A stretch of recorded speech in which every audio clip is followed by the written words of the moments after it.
continue the series of the famous Oriental Rabbanim of yesteryear, and here we are approaching the 5th of Tammuz, that is Hey, Tammuz respectively, and something close to my heart because I come from Mashadi descent.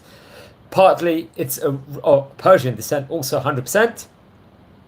The yard site, the Hilula of a great Mashadi Rabbi, Rabbi Mordechai Aklar Z'tl. He was actually born in the English year 1850 and passed away in the year 1936 in Israel. Eventually, he would pass away there. He was a great rabbi, a great translator, a great shochet, a great just kiruv worker, and one of the great rabbis from the Anusi Mashad. He could also be called the Mordechai Aklar, or Rabbi Mordechai Aklar, also respectively. We've actually spoken about 4 or 5 different great Iranian rabbis. So here, very much once again, we are. So it's actually interesting.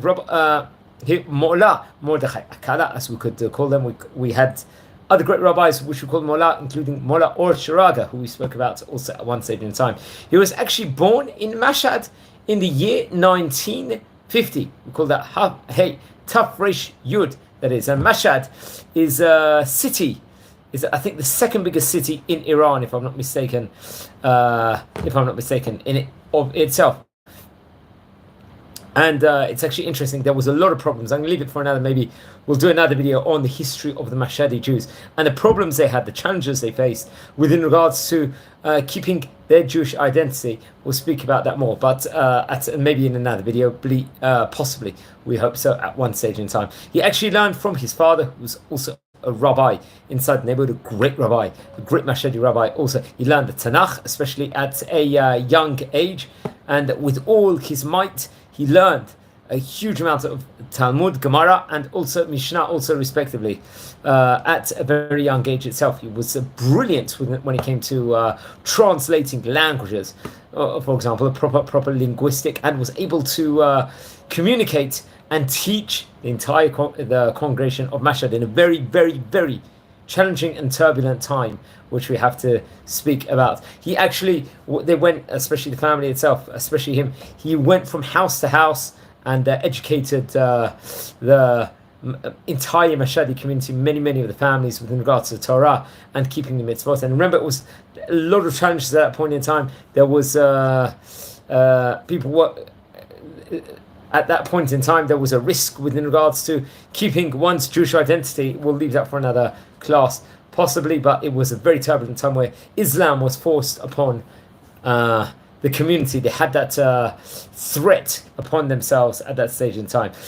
He came about, he was a rabbi, I think in the second generation of this huge issue there was with the Mashadi community. I think at the time of when this rulings came about where Islam was trying to be forced upon the Mashadi Jewish community itself. Rabbi Yosef Cohen was one of the rabbis over there, and there was also Rabbi Chodadad. I hope I pronounced his name, but really great rabbis of the Mashadi community. They themselves, I believe, actually opened up synagogues in their basements at the time because you couldn't have, the government was not going to obviously fund a huge grandiose synagogue in those locales at that point in time with the challenges they face. He came about at the second generation, and they opened a synagogue inside the basement, I believe, if I'm not mistaken, also, which is very interesting, and hopefully we'll speak about.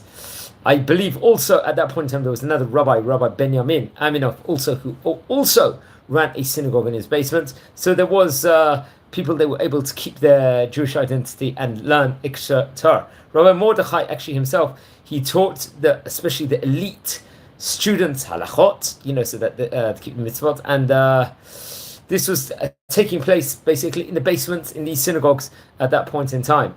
And every Shabbat he would give a public sermon where there was a small but important congregation to hear. And I believe his father passed away, I think in the year 1883. So at that stage, he would have been approximately, because he was born in 1850, he would have been about 33 years of age.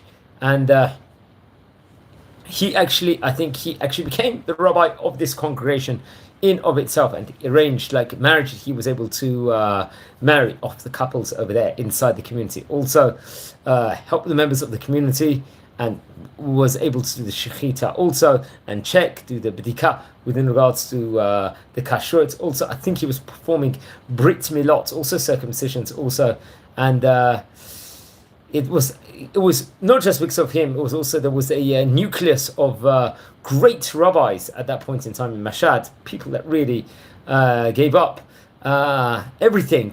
They were able to preserve the Judaism of Mashad, and now the Mashadi community in of itself, the majority of the community, I believe, is based in Great Neck presently, is a booming and flourishing community. In fact, I think the intermarriage rate, if I'm not mistaken, out of the non-Haredi communities in of itself is one of the lowest without doubt, if I'm not mistaken. That it's over here. We're speaking about a great Mashadi Persian rabbi over here. His name being Rabbi Mordechai Aklar, very, very great rabbi at this stage. That's what we're speaking about, because it's his Hilula here today on Hey Tammuz. So he was doing that, and they preserved very much the Judaism of the area itself, and he corresponded with many of the world rabbis, many of the great rabbis in of itself. And one rabbi who was very, very prominent at the time, he was in correspondence was Rabbi Yaakov Shaul Elishar, who was one of the great rabbis, I believe, who was a Rishon LeZion in Israel. I think he actually himself was a Rishon LeZion between 1893 to 1906, and he was also of Bet Din, also in Jerusalem. He very much was in correspondence with Rabbi Mordechai Aklar, and held him of the highest esteem. Also, I think there's a famous letter which he gave with regards to paying him the highest compliments of the greatness of the actual rabbi himself, and about the congregation of the Mashadi community in of itself. I believe, finally, after all the amazing, incredible work he did for the Mashadi community in the year 1927, I believe it was, I think we'll call that Hey Tafresh Pei Zai in Hebrew itself. He actually moved to the land of Israel at that stage in time. 1927, that will be. He would pass away, I believe, in the English year 1936, about 9 years later, approximately. After that one, Hey Tammuz, 5th of Tammuz, as we stated before. He was actually buried in Har HaZeitim, in the Mount of Olives cemetery in of itself. It's actually interesting, just like he came from great lineage. His son was a great rabbi, also Rabbi Rafael Akelah. Also, he actually led the Mashadi community after his father, Rabbi Mordechai, who we're speaking about here on his Hilula, emigrated to Israel. So that would have been around the year 1927, and he was. It's actually interesting. Rabbi Rafael, or Rabbi Rafael, he became a shochet over there.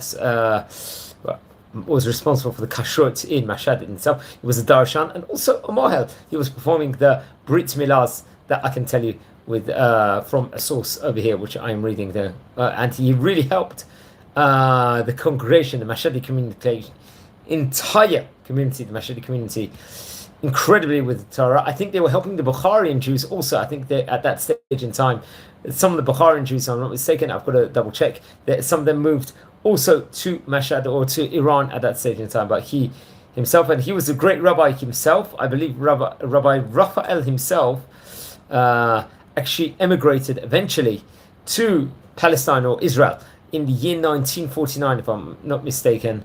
In the year 1949 itself, and I think he passed away actually in the year Taf Shin Yud. Hopefully we'll dedicate maybe a video with regards to him, maybe on his Hilula itself, if we can find that more information with regards to Rabbi. It's actually interesting, he had the son, I think, of the name Moshe also, who actually published in his name different books and writings also, if I am not mistaken. And I think at that point in time, as we stated before, the Mashadi Jewish community, they faced the threat where they were trying to force conversion of Islam upon himself. So I think his son himself actually wrote articles or book, I'm not too sure, of itself, within regards to the challenges there were within the community at that stage in time, in a very, very, which was very, very scary time when you don't want any community to face the challenges they have. He actually wrote books in of itself. I think the Avodat HaTamid, that was one of the books, which was Siddur on the Tefillah, for the weekdays Tefillah itself, respectively, for the Sephardi community in the language of Parsit, of the Iranian language in of itself. I think this was actually published in the year 1908. Then there was another book he published, Olat Shabbat, which was Siddur also on Tefillah for the days of for Shabbat itself, respectively, also within regards to the Sephardi minhagim, and it was in the Persian language in of itself also, which I would like to hear more about. I think that was actually published in, I have to double check on the, I think in the year 5736.